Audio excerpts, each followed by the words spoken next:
Gaza journalists killed in Israel strike. And on sports, the Sporting Lisbon sack Ruben Amorim's success after just weeks in charge. Hello and welcome to News Express here, Global Television, coming to you live from the nation's capital, Abuja. I am Edikan Michael. A quick reminder that Global Television is on DSTV channel 365 and free to air on Nicomsat. The University of Abuja has denied claims of bias and irregularities in the ongoing selection process of the vice-chancellors as senior professors at the institution reportedly protested what they describe as a flawed process for the appointment of the institution's new vice-chancellor. Recall that the immediate past VC Professor Abdurrashid, before his exit as the vice-chancellor on July 1st, commenced the process for the appointment of his successor. Though Naala handed over to the Deputy Vice-Chancellor Academics Professor Aisha Makudu, a law professor in an acting capacity, there has been tension in the institutions as certain stakeholders insisted that Makudi did not have enough years of qualification as a professor to attain such height. In a statement issued by the Acting Director of Information and University Relations, Habib Yakub, the university dismissed claims that Makudi is being unfairly favored, adding that the acting vice-chancellor, like all the candidates who applied for the position, is fully qualified and competent for the role. The Adamawa State Police Command has dismissed claims that the convoy of the state governor, Ahmadu Fintiri, was attacked by armed robbers in the neighboring Taraba state. The state's Commissioner of Police, Maurice, described the social media report about an attack on the governor's convoy as not only misleading, but totally false. He said the fact of the matter were that on December 19, the advanced security vehicles in the convoy of the Adamawa State governor, while returning from Taraba State, encountered a roadblock mounted by robbers. The advanced security team of the governor, comprising the gallant officers, promptly responded by chasing the armed robbers away, cleared the road, and ensured the safe continuation of movement for all the motorists. An Ogun State High Court has dismissed viral reports of sentencing a young man to death for stealing a fowl. The court clarified the fact of the case in a statement signed by its chief registrar, saying such claims were baseless and intended to malign the judiciary and its officials, as it described the report as a work of mischief makers. Recall that media report claimed that one Olawokere Shegun was sentenced to death for stealing a fowl, a narrative that the court strongly refuted, tagging them as mischievous and misleading. Now, providing clarity on the case, the court explained that Olawokere Shegun and his accomplice Sunday Morakinyo were arrested in April 2010 for a series of armed robberies, including an armed robbery at a poultry in Oyan town of Osun State, where weapons were recovered from the suspect, who also confessed to their crimes. The judiciary emphasized that the trial judge followed the law in delivering the mandatory death sentence for armed robbery, while also recommending the convict for clemency. The Nigerian Air Force has announced plans to acquire 24 M346 fighter ground attack jets and 10 AW109 Tracker helicopters to boost its air capabilities in the fight against insurgency. The Chief of Air Staff, Air Marshal Hassan Abubakar Ahmed, is known how the Christmas luncheon with enough personnel in Badagry. He said the current security challenges in the country required modern and versatile platforms to be addressed, adding that the Nigerian Air Force would continue to sustain capacity building initiatives and personnel training, as well as research and development to enhance operational efficiency. Similarly, the Chief of Army Staff, Lieutenant General Lufemi Oloyede, celebrated Christmas with sick and wounded soldiers in action, assuring them that their sacrifices will never go in vain. Oloyede, speaking at the 44 National Nigerian Army Reference Hospital, Kaduna, has showed that the welfare of officers, soldiers, and the families, including the injured ones and those who lost their lives, remain his top priority. Represented by the Corps Commander Atli, Major General Marcus Kangi, the Chief of Army Staff, reaffirmed the readiness of the Nigerian Army to upscale his issues to foster the professionalism and the combat readiness under his watch, alongside a stronger emphasis on maintaining sound administration. It therefore pledged to prioritize personnel welfare, recognize excellence, and ensure an efficient system of rewards and sanctions as it thanked all officers and soldiers of the Nigerian Army for their sacrifices and untiring commitment in tackling the numerous security challenges. And our Vice President Kashim Shettima has expressed optimism about Nigeria's future, reaffirming the commitment of the federal government to national security, economic transformation, and the well-being of all citizens. In a Christmas message, Shettima assured Nigerians that the administration of President Bola Tinubu is resolute in its efforts to tackling critical issues such as security and economic challenges as the country prepares for the coming year. Highlighting Nigeria's diversity as strengths, the Vice President called on Nigerians to use the festive period to strengthen the unity across all regions and the faith. And now, in the spirit of Christmas feel, as the hair has Governor Hope Uzodinma joined his people at his hometown parish of St. Rose of Lima Catholic Church in Ozo, Mona, Oro East local government area of Imo State to celebrate the Christmas Mass, where he delivered his Christmas message to Imo people. The event highlighted unity, faith, and the governor's bond with his people. Amachibe was there for Global Television. As Governor Hope Uzodinma returned to his hometown to celebrate Christmas with his people, the serene atmosphere of St. Rose of Lima Parish, Ozo Omuma, was filled with hymns and prayers as the congregation came together to mark the birth of Christ. In his homily, Cardinal Peter Opaleke, who presided over the Holy Mass, urged Christians to hold steadfastly to their faith and trust in God, even in challenging times.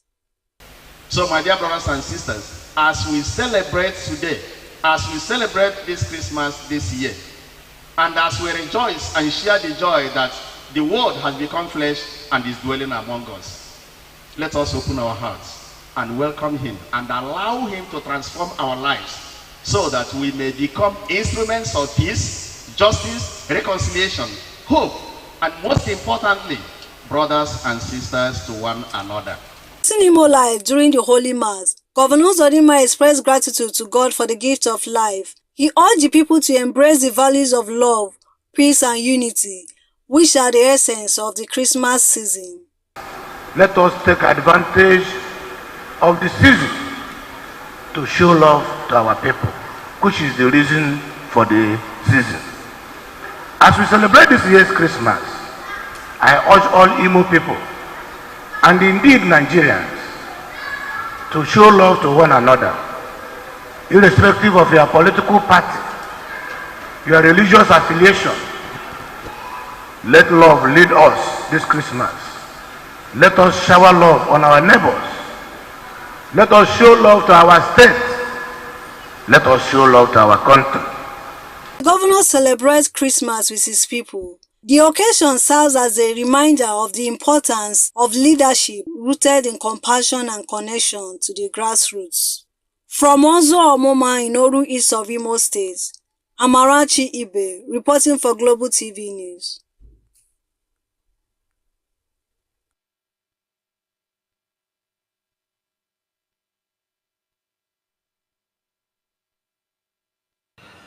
Now, the Nigerian Navy forward operating base in Abeokuta has intercepted a boat carrying approximately 100 liters of stolen crude oil at the Idioba Mahim coastline in the larger local government area of Ondo State. The commanding officer of the base, Captain Ali Usman, discloses to journalists during an assessment visit to the site, stating that the naval team acted on the credible intelligence and swiftly deployed its quick response team. He explained that the team intercepted the wooden boat loaded with the stolen crude oil along with items used for bunkering activities such as discharge hoses and the pumping machines. You're watching the News Express here on Global Television, coming to you live from the nation's capital, Abuja. When News Express returns, King Charles hails health workers and calls for peace. I will bring details of these as well as foreign and sports stories after the short break. Please stay with us.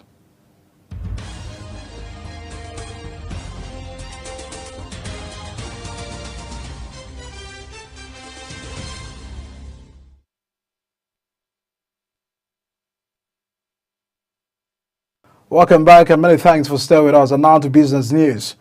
The World Bank has announced the removal of several loan fees to make borrowing more affordable for vulnerable countries.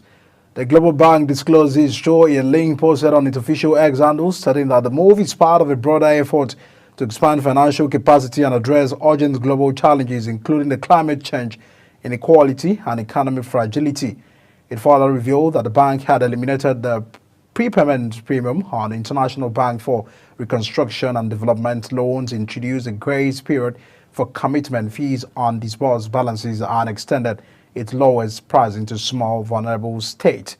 The financial institution added that the bank is working hard to make it easier for countries to borrow and to pay back the loans more easily by removing some fees on the IBRD loans. And now the National Bureau of Statistics has earmarked 35 million naira in its 2025 budget proposal for capacity building on the cybersecurity and data center management. This allocation comes at a critical time as the agencies grapple with the aftermath of the cyber attack that compromised its website on December 2024. The breach, which was publicly disclosed via the Bureau's official X account, led to a warning for the public to disregard any information on the platform until the situation is resolved. This incident has raised significant concerns about the vulnerability of the Bureau's digital infrastructure, especially considering its crucial role as Nigeria's primary source of statistical data. And now the Democratic Front has held the announcement of a $5 billion final investment decision by Shell for the Bonga North Deep offshore field, describing it as the further proof of the Tinubu administration's investment-friendly policies. And now in a statement signed by its chairman Danjuma Mohammed and the secretary Wale Adedayo, the group emphasized that the development demonstrates Nigeria's continued appeal to international oil companies for major investment. The TDF said it is confident that more IOCs will key into the fiscal incentive introduced by the Tinubu administration to make fresh investment in Nigeria's oil and gas sector. And now to foreign scene. King Charles III has expressed gratitude to doctors and nurses in the United Kingdom for their selfless service in supporting the royal family in his Christmas address, marking the end of a year during which he and the Princess Catherine have battled cancer. Speaking in a pre-recorded message from the former hospital chapel, the King paid tribute to medical staff, veterans, and humanitarian workers, and touched on topics ranging from global conflict to the far right riot in the UK this summer. And the foreign desk correspondent Amina Jibril has the details.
And now a Palestinian TV channel says 5 of its journalists have been killed in an Israeli strike in the central Gaza Strip.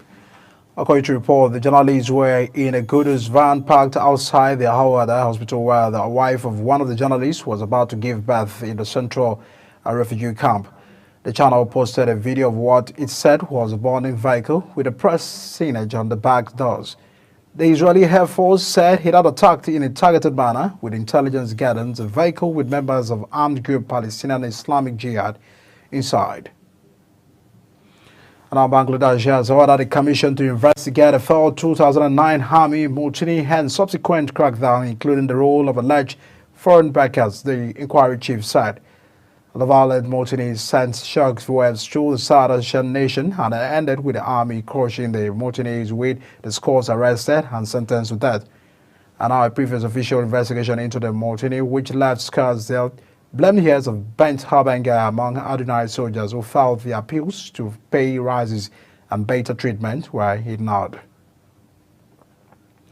And on to sport news, Sporting Lisbon has sacked coach Joe Pereira just over a month after he replaced Ruben Amorim had a hand with the Real Bulgars appointed boss. Pereira was named coach when Amorim left for English giant Manchester United, better spared the price for Sporting's sudden loss of form.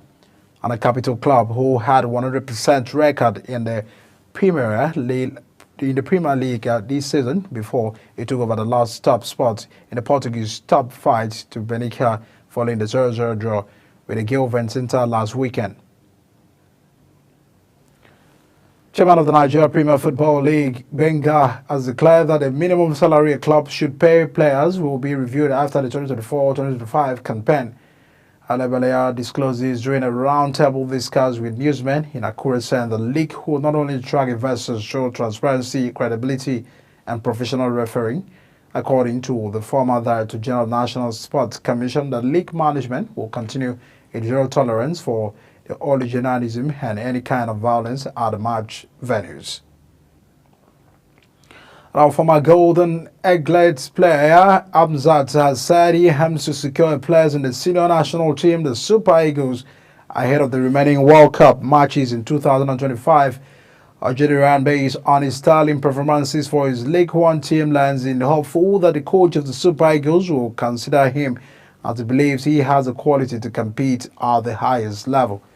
Now, despite suffering the hamstrings injury after the joining leg sank from the Bulgarian side, the former junior international midfielder quickly settled into the club's setup and claimed the starting spot in the lineup. In the world of sport, more in tennis, world number one Hyuna says she feels fresh and ready to go for the new tennis season as she looks to back up her stellar year. The Belarusians defended our Australian Open title in January before winning the US Open in September, her third major singles title. 26-year-old also replaced Iga Swiatek at the top of the world rankings and finished as a year-end number one. And just before we go, let's take a look at the major headlines. The University of Abuja has denied claims of bias and irregularities in the ongoing selection process of the Vice Chancellors. And the Business National Bureau of Statistics has earmarked 35 million naira in its 2025 budget proposal for capacity building on the cybersecurity and data center management. RFOC, a Palestinian TV channel, says 5 of the journalists have been killed in an Israeli strike in the central Gaza Strip. On the Sporting Lisbon has sacked coach Joe Pereira just over a month after he replaced Ruben Amorim at the helm. And that's all we have for you on Global Television News Express. A quick reminder that we are on DSTV channel 365 and StarTime channel 276. Free to air Sat. You can follow us on the social media platform at Global TV NG. On behalf of the entire production team, we thank you for joining us on News Express. My name is Odikan Michael.